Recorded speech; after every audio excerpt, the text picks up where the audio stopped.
L'une après l'autre, l'État togolais se débarrasse de ses sociétés, télécom, banque, coton, agriculture.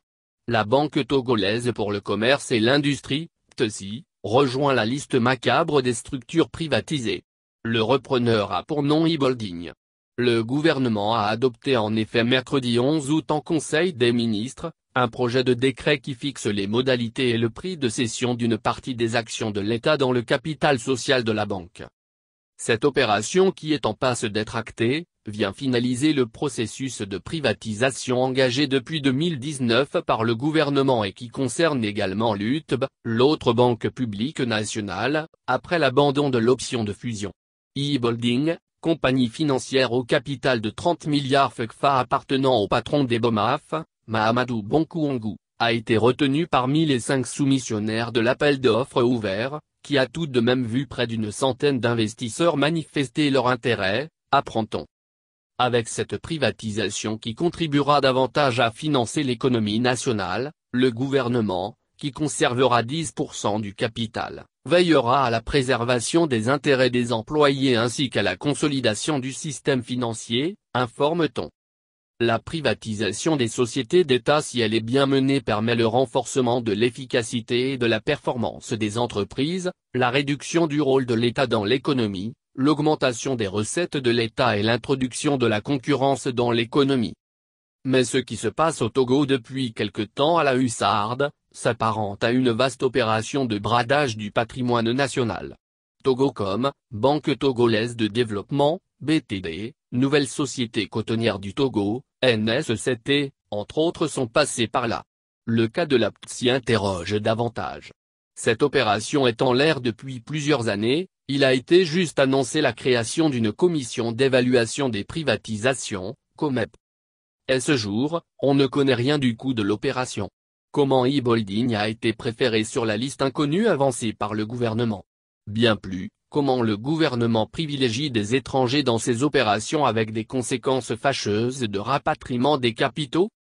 Même dans le secteur de la santé, la contractualisation des hôpitaux publics lancée en 2017 se révèle un véritable fiasco selon le collectif des syndicats des praticiens hospitaliers.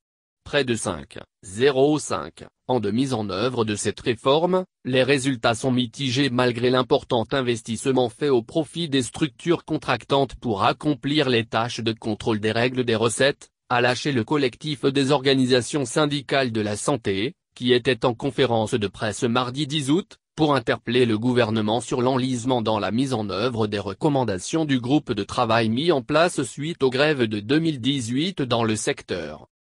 Les 7 syndicats, Sinfo, Silasto, Sinsafeto, Sinpersanto, Sinpage, Sinapreto et Sinaon, regrettent que les résultats de la contractualisation n'aient pas pu aider les hôpitaux contractualisés à faire face aux nouvelles charges engendrées par la pandémie à la Covid-19 et notent que des dysfonctionnements et l'opacité dans la gestion de ces hôpitaux relevés dans le rapport du groupe de travail ont encore cours.